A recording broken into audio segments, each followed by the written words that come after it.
कहानी की शुरुआत में हम बदरू नाम की लड़की को देखते हैं जो अपने बॉयफ्रेंड हमजा का वेट करते करते बहुत बोर हो जाती है। लेकिन उसका बॉयफ्रेंड लेट ही आता है, इस वजह से बदरू उससे नाराज हो जाती है और वहां से जाने लगती है। लेकिन फिर हमजा उसे मनाने लगता है और कहता है कि उसे अब सरकारी नौकरी मिल गई है और अब वे शादी कर सकते हैं। ये सुनकर बदरू खुश हो जाती है क्योंकि वह भी यही चाहती थी कि हमजा को कहीं ना कहीं पर जॉब मिल जाए। इसके बाद हमें 3 साल बाद का सीन दिखाया जाता है जहाँ पर अब बदरू और हमजा हस्बैंड वाइफ है। लेकिन 3 साल के बाद भी अभी तक इनके बच्चा नहीं हुआ। यहाँ पर बदरू हमजा को खाना सर्व करते करते कहती है कि बुधवार को बिल्डर आने वाला है, इस बार तो तुम बिल्डर से जरूर मिल लेना। हमजा कहता है कि ठीक है, मैं मिल लूंगा। लेकिन तभी चावल खाते समय उसके चावल के अंदर कंकड़ आ जाता है। इस वजह से वह बहुत गुस्सा हो जाता है और फिर बदरू का गला पकड़कर उसे मारने लगता है। अगले दिन शाम को जब हमजा काम से घर आता है तो बदरू उससे बहुत नाराज होती है क्योंकि बार बार कहने पर भी हमजा बिल्डर से नहीं मिल रहा है। हमजा को पता चल जाता है कि बदरू उससे नाराज है, इसीलिए वह बदरू को मस्का लगाने लगता है और उसे मनाने लगता है। दरअसल हमजा अपने आप पर कंट्रोल नहीं कर पाता। जब भी बदरू को छोटी मोटी गलती करती है तो वह उसे मारने लग जाता है। उसके अंदर का शैतान बाहर आ जाता है, लेकिन फिर भी बदरू उसे कुछ नहीं कहती है, उसकी मार को सह लेती है। और अब यहाँ पर हमजा बदरू को ये कंफर्म करके कहता है कि वह बिल्डर से अब जरूर मिलेगा।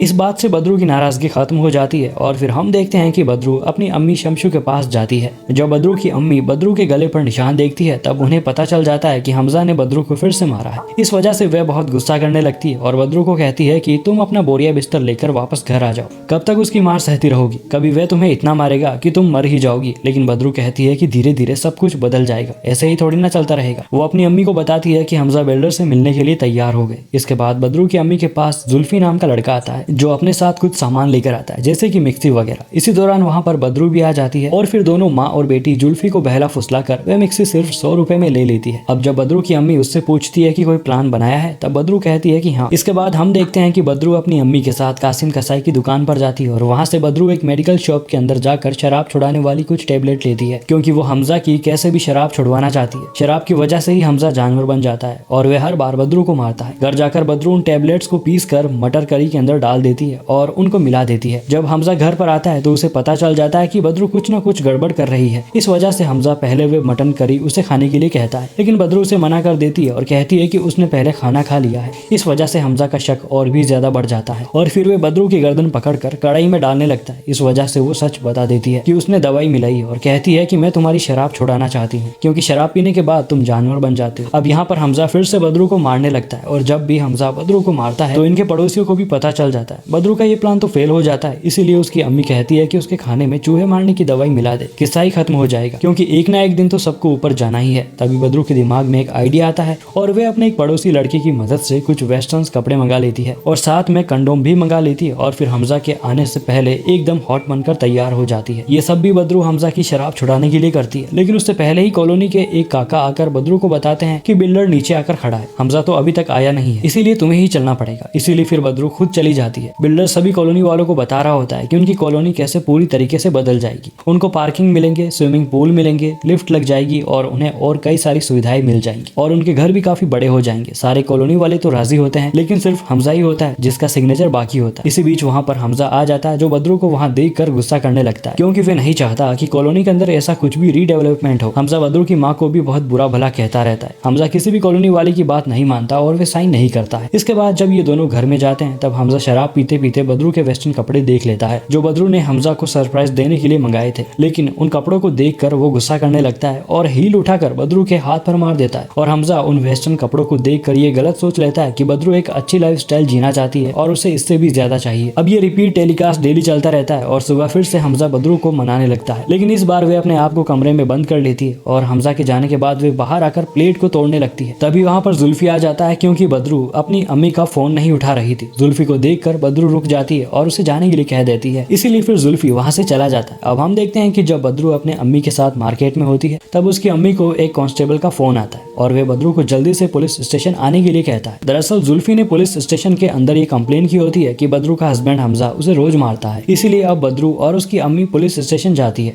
जहाँ पर पुलिस वाला उनसे पूछता है कि क्या बदरू का हस्बैंड यानी कि उसका शौहर उसे रोज मारता है। तब उसकी अम्मी कहती है कि हाँ, रोज का है और वे बदरू के हाथ के निशान भी पुलिस वाले को दिखाती है। इसके बाद वे पुलिस वाला कहता है कि 498 सेक्शन के तहत आप कंप्लेंट कर सकते हैं और फिर तुम्हारा शौहर 3 साल के लिए बिना बेल के जेल में बंद रहेगा। पुलिस वालों की यह बात सुनकर बदरू की अम्मी खुश हो जाती है क्योंकि वह कैसे भी हमजा से छुटकारा पाना चाहती है, क्योंकि वह अपनी बेटी को इस दर्द में और ज्यादा नहीं देख सकती। कांस्टेबल हमजा को भी लेकर आ जाता है और बदरू कंप्लेंट करने के लिए मान जाती है और फिर हमजा को जेल में डाल दिया जाता है। लेकिन जब बदरू हमजा को आखिरी बार खुदा हाफिज कहने के लिए जाती है तब हमजा जेल में ड्रामा करने लग जाता है कि वह बदरू से बहुत प्यार करता है, अगर वो उससे प्यार नहीं करता तो उसे मारता क्या, और अगर बदरू भी उससे प्यार नहीं करती तो क्या वो उसकी मार सहती। और यहाँ पर हमजा फुल इमोशनल ड्रामा शुरू कर देता है और बदरू को कहता है कि बच्चा होने के बाद वे शराब छोड़ देगा। और ये सुनने के बाद बदरू कंप्लेन को वापस ले लेती है। बदरू की अम्मी उसे बहुत समझाती है कि वह बहुत ही बड़ी गलती कर रही है, लेकिन बदरू अपनी अम्मी को कहती है कि हमजा ने मुझसे वादा किया है कि वह बच्चा होने के बाद शराब को हाथ तक नहीं लगाएगा। अब जब ये लोग टैक्सी में जा रहे होते हैं तब हमजा बदरू से पूछने लगता है कि उसके खिलाफ कंप्लेन किसने की थी, लेकिन बदरू उसे कुछ भी नहीं बताती है। हमजा को ऐसा लगने लगता है कि बदरू की अम्मी ने उसके खिलाफ कंप्लेन की थी, इस वजह से वो गुस्से के अंदर उसकी अम्मी के नाक पर मार देता है, जिस वजह से उनके नाक से फिर खून निकलने लगता है। और बदरू की अम्मी टैक्सी से उतरकर बदरू को साफ साफ कह देती है कि या तो तुम उस कमीने के साथ रहोगी या फिर मेरे साथ। अगले सीन में हम देखते हैं कि अब बदरू की अम्मी अपनी बेटी से बात नहीं करती और ना ही उसका फोन उठाती है, और ऐसे करते करते एक महीना निकल जाता है। हमजा एक टीसी होता है और जब वह अपने बाकी टीसी दोस्तों के साथ बैठा होता है तब अचानक से उसके पेट में दर्द होने लगता है, और जब वो हॉस्पिटल में जाता है तो वहाँ उसे डॉक्टर बताते हैं कि उसका लीवर धीरे धीरे डैमेज हो रहा है, अब उसे शराब छोड़नी पड़ेगी। शाम को जब हमजा घर आता है तब बदरू उसे बताती है कि वह प्रेग्नेंट हो चुकी है, और ये सुनकर हमजा खुश हो जाता है और उससे कहता है कि आज ही से वह शराब छोड़ रहा है। इधर हम उसकी अम्मी को देखते हैं जिन्होंने अपने घर पर ही खाना बनाने का एक छोटा सा बिजनेस शुरू किया है, और इस बिजनेस में जुल्फी उनकी मदद करता है। तभी वहाँ पर बदरू आती है और उन्हें कहती है कि वह नानी बनने वाली है, और ये सुनकर वह भी बहुत खुश हो जाती है और फिर हमजा उनसे माफी मांगता है। अब हम देखते हैं कि हमजा सच में शराब छोड़ देता है, वह वाइन की शॉप पर नहीं रुकता है। बदरू अपने होने वाले बच्चे के लिए पहले से ही प्लानिंग शुरू कर देती है, लेकिन हमजा को अभी तक ये पता नहीं चल पाता कि उसकी कंप्लेन आखिर किसने की थी। इसीलिए वह कांस्टेबल के पास बार बार जाता है और कांस्टेबल उसे बता ही देता है कि जुल्फी ने कंप्लेन की थी। इसीलिए उसी रात को हमजा जुल्फी के स्कूटर पर बैठकर नाके तक जाता है, लेकिन हमजा की बातों से जुल्फी को पता चल जाता है कि हमजा उसके बारे में गलत सोच रहा है।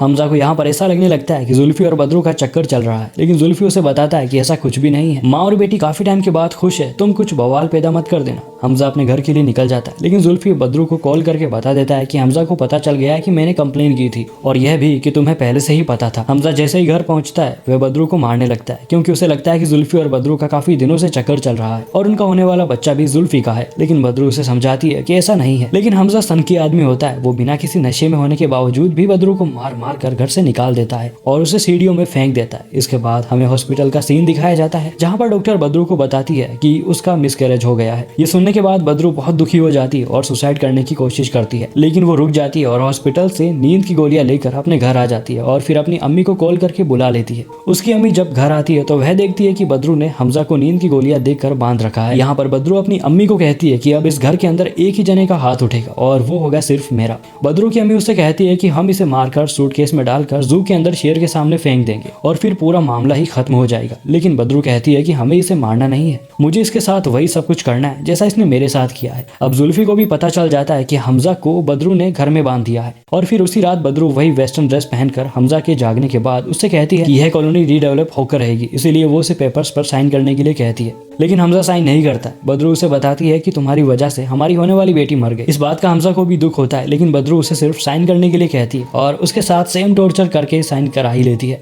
लेकिन इसी बीच हमजा के सर का फोन आता है। बदरू फोन उठाती है। हमजा के सर हमजा के बारे में पूछने लगते हैं। बदरू कहती है कि वे गाँव गए हैं क्योंकि उनके अब्बू की मौत हो चुकी है। सुबह जब बदरू खाना बना रही होती है तब हमजा कांच के टुकड़े से अपने हाथ की रस्सी को खोल लेता है और वो उसी कांच के टुकड़े से बदरू को मारने आता है। लेकिन तभी बदरू की अम्मी आ जाती है जो उसके सिर पर कपड़ा डाल देती है और फिर बदरू बैलन से मारकर उसे बेहोश कर देती है और फिर उसे बांध देते हैं। इसके बाद हमजा के सर आते हैं जो बदरू और उसकी अम्मी से पूछने लगते हैं कि हमजा कहाँ गए। तब वह बताती है कि उसके अब्बू की मौत हो गई है, लेकिन सर कहते हैं कि उसके अब्बू तो 1.5 साल पहले ही मर गए। सच किया है, लेकिन वे सच नहीं बताती। उन्हें सिर्फ यही कहती है कि हमजा घर पर ही है, लेकिन वो पूरा शराब में डूबा हुआ है, इसी वजह से वे अपनी जॉब पर भी नहीं आ रहा। और फिर हमजा के सर बदरू और उसकी अम्मी की बातों पर यकीन कर लेते हैं। हमजा को पहले ही इन्होंने बेहोशी का इंजेक्शन दे दिया था, इस वजह से वे ज्यादा कुछ बोल नहीं पाता है। वे सर को बताने की बहुत कोशिश करता है लेकिन बता नहीं पाता। अगली सुबह बदरू की अम्मी कहती है कि अब इसका क्या करना है, अब तुम्हें तुम्हारी इज्जत वापस मिल गई, इसका कुछ ना कुछ तो करना पड़ेगा। बदरू कहती है कि अभी मैंने सोचा नहीं। तभी फिर उन दोनों के दिमाग में सेम आइडिया आता है। वो पुलिस स्टेशन जाकर हमजा की मिसिंग कंप्लेंट लिखवाती है, लेकिन वहाँ के कांस्टेबल को शक होता है कि जुल्फी और बदरू का प्यार का चक्कर चल रहा रहा है। इस वजह से उन दोनों ने ही हमजा को गायब किया है और शक की वजह से पुलिस बदरू और उसकी अम्मी के साथ उनके घर आ जाती है और वहाँ पर वे हमजा को ढूंढने लगती है। लेकिन पहले ही जुल्फी ने हमजा को इंजेक्शन का एक डोज देकर वहाँ से भगा दिया था। जुल्फी बदरू और उसकी अम्मी को बताता है कि हमजा कह रहा था कि वह अपने गाँव चला जाएगा, इसी वजह से उसने उसे छोड़ दिया।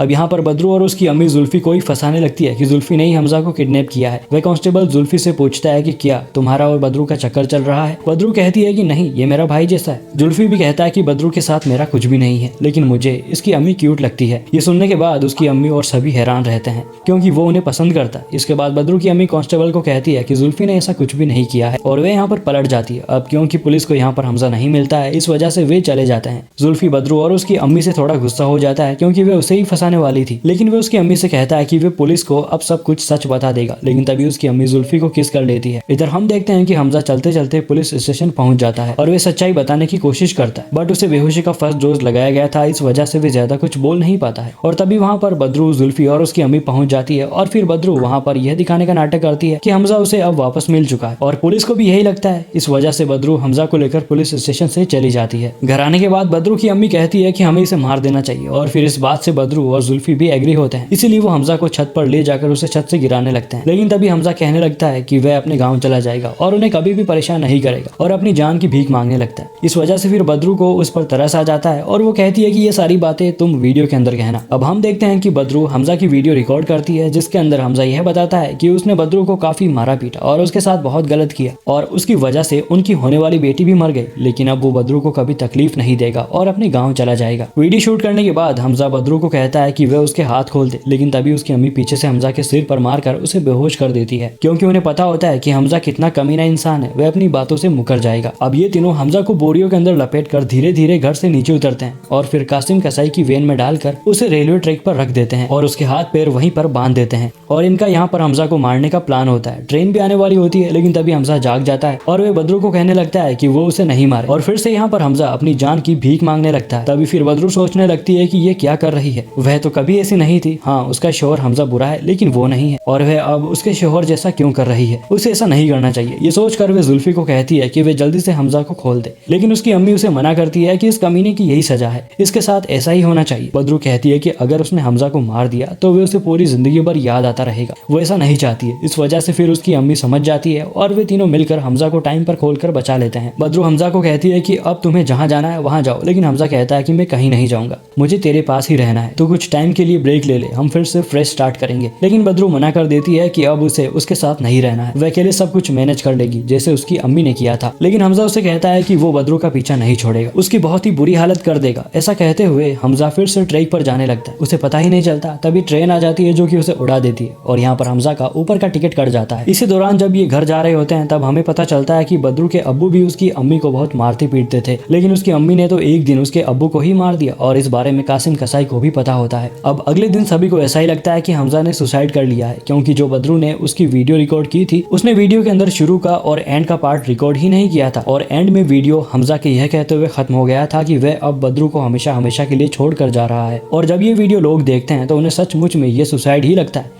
और साथ ही पुलिस को भी ये लगता है कि हमजा ने सुसाइड किया है। अब बदरू अकेले रहना सीख जाती है और वे काफी खुश भी होती है महिलाओं के साथ। और दोस्तों, इसी के साथ डार्लिंग्स मूवी यहीं पर खत्म हो जाती है। दोस्तों, इस मूवी की कहानी आपको कैसी लगी, हमारी वीडियो आपको कैसी लगी, आप कमेंट सेक्शन में जरूर बताना और इसी तरह की और वीडियोस को देखने के लिए आप हमारे यूट्यूब चैनल को सब्सक्राइब जरूर करना। मिलता हूँ आपसे अपनी अगली वीडियो में।